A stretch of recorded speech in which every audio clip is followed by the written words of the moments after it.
नमस्कार, आप देख रहे हैं कैपिटल टीवी का खास शो दो टूक। मैं हूं परवीन शेख। समाजवादी पार्टी के सीनियर नेता आजम खान के बीएसपी में शामिल होने को लेकर चर्चाएं तेज हैं, जिससे यूपी के सियासी गलियारों में हड़कंप मचा है। मायावती के सबसे करीबी और बीएसपी के इकलौते विधायक उमाशंकर सिंह ने इसको लेकर बड़ा बयान दिया है और इसी बयान के बाद बीएसपी में और खासतौर से समाजवादी पार्टी में हलचल तेज है। अखिलेश यादव से लेकर शिवपाल सिंह यादव तक सभी के बयान सामने आ रहे हैं। आजम खान के बीएसपी में जाने को लेकर जिस तरह के कयासबाजी और जो खबरें सामने आ रही हैं, जो दावे किए जा रहे हैं, जो बयान सामने आ रहे हैं, उससे सबसे ज्यादा टेंशन में अखिलेश यादव नजर आ रहे हैं। आजम आए तो बीएसपी को मिलेगी मजबूती। उमाशंकर सिंह ने कहा है कि बीएसपी में आजम खान का स्वागत है। आजम खान आए तो बीएसपी बिल्कुल मजबूत होगी। मायावती ने अपने कार्यकाल में माइनॉरिटी समाज से नसीमुद्दीन सिद्दीकी को 22 विभाग दिए थे। ये सब लोग देख रहे हैं। आजम खान मायावती पर भरोसा जता रहे हैं तो वो भरोसा करने लायक भी हैं। उनको लगता है यहाँ इंसाफ होगा, यानी न्याय होगा। आजम की पत्नी ने बीएसपी के बड़े नेता से की मुलाकात। आजम खान की पत्नी तंजीन फातिमा की बीएसपी के किसी बड़े नेता से मुलाकात करने पर बीएसपी में शामिल होने वाले कयासों पर उमाशंकर सिंह ने यह बयान दिया। उमाशंकर सिंह ने कहा है कि मुझे आजम खान की पत्नी की बीएसपी के किसी नेता से मुलाकात या बीएसपी में शामिल होने की खबरों की जानकारी नहीं है, लेकिन अगर आजम खान बीएसपी में शामिल होते हैं तो एक वोट जुड़ता है तो मजबूत तो होना ही है। पार्टी में हर एक व्यक्ति का स्वागत। बीएसपी विधायक ने कहा है कि वो पार्टी में आए, उनका स्वागत है। हर एक व्यक्ति का स्वागत करेंगे, पहले उनको आने तो दीजिए। अभी बीएसपी सुप्रीमो से मुलाकात की है, हमें कोई खबर नहीं है। यानी अंदर जो सुगबुगाहट चल रही है और आजम खान को लेकर जो खबरें आ रही हैं, उससे समाजवादी पार्टी की बेचैनी बढ़ती जा रही है। यानी 2027 विधानसभा चुनाव से पहले यूपी में एक बड़ा धमाका होने वाला है। मुस्लिम वोट बैंक की राजनीति करने वाले अखिलेश यादव की जमीन खिसकती हुई नजर आ रही है और समाजवादी पार्टी के कद्दावर नेता आजम खान अगर बीएसपी का रुख करते हैं तो ये अखिलेश यादव की नींद उड़ाने के लिए काफी है। 2027 में बनने जा रही है बीएसपी की सरकार। बीएसपी विधायक उमाशंकर सिंह ने यह भी कहा कि आजम खान मायावती पर भरोसा जता रहे हैं तो मायावती भरोसे करने लायक भी हैं। 2027 में बीएसपी यूपी में सरकार बनाने जा रही है। रामपुर की सियासत और समाजवादी पार्टी का नाम लिया जाए और आजम खान का जिक्र ना हो, ऐसा तो मुश्किल है।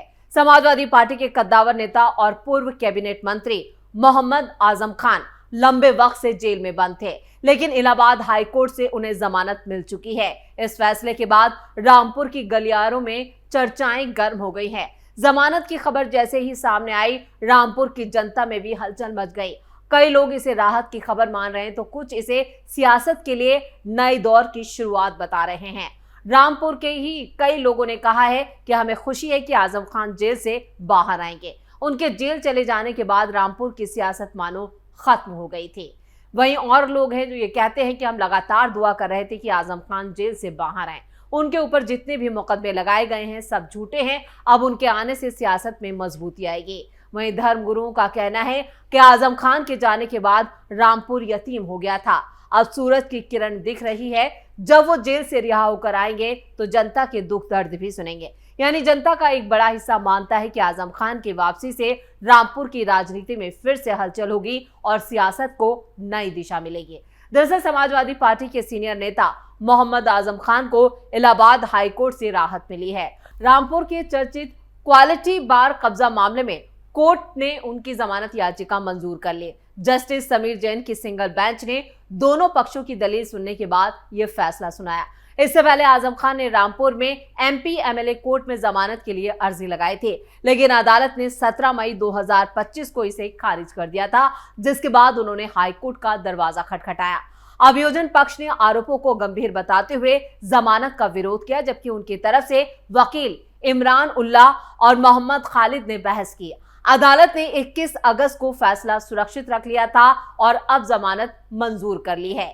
21 नवंबर 2019 को गगन अरोड़ा नाम के बार मालिक ने शिकायत दर्ज कराई थी कि रामपुर के सिविल लाइन थाने इलाके में हाईवे पर बने क्वालिटी बार पर जबरन कब्जा करने की कोशिश की गई। उस वक्त राजस्व निरीक्षक अनंग राज सिंह की तहरीर पर एफआईआर दर्ज हुई और इसी केस में आजम खान के अलावा उनकी पत्नी डॉक्टर तंजीम फातिमा, बेटे और पूर्व विधायक अब्दुल्ला आजम खान और उस वक्त के चेयरमैन सैयद जफर अली जाफरी को भी आरोपी बनाया गया था।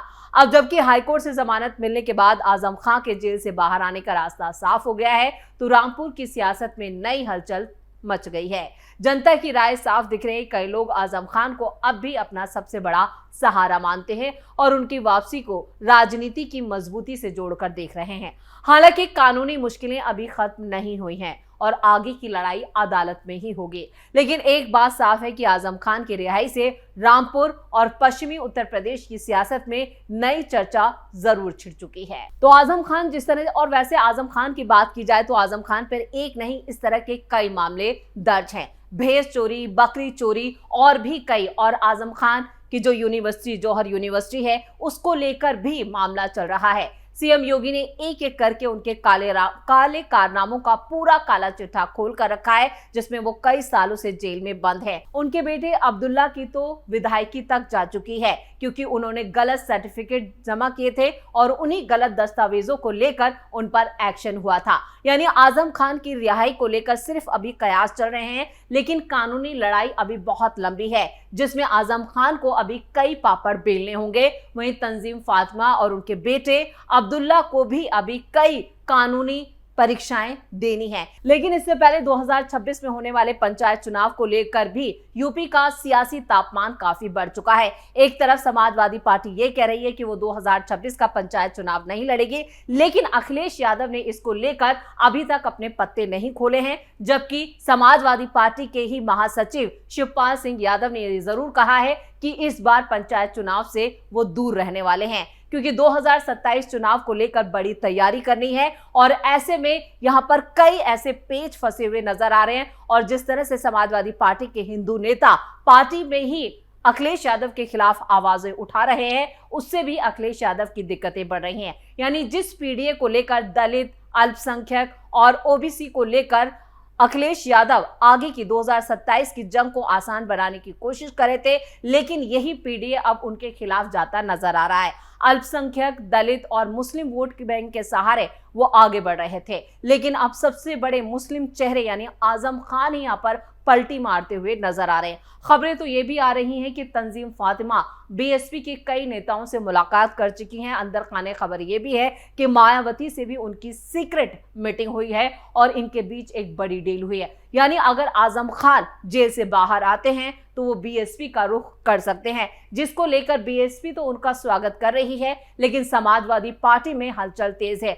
आपको बता दें कि अखिलेश यादव पर आजम खान को नजरअंदाज करने और जब वो जेल गए तो उसको लेकर कई आरोप लगे थे कि समाजवादी पार्टी के मुखिया अखिलेश यादव ने अपने सबसे बड़े नेता को दरकिनार कर दिया, क्योंकि मुस्लिम वोट बैंक की राजनीति करने का उन पर आरोप लग रहा था। और जिस तरह से पूरी क्राइम फाइल आजम खान की खुली, उसके बाद भी अखिलेश यादव ने उनसे दूरी बना ली थी और यही दूरी अब उन पर भारी पड़ रही है। आजम खान का नाम अभी भी रामपुर में बाइज्जत लिया जाता है, लेकिन आजम खान की जो मुस्लिम वोट बैंक पर पकड़ है उससे इनकार नहीं किया जा सकता। और ना सिर्फ रामपुर बल्कि आसपास के पश्चिमी यूपी के कई इलाकों पर वो इम्पैक्ट डालते हैं। आपको बता दें कि यूपी की सियासत में आजम खान एक ऐसे नेता के तौर पर जाने जाते हैं जिन्हें मुलायम सिंह यादव ने भी अपने शासनकाल में बिल्कुल भी नजरअंदाज नहीं किया था।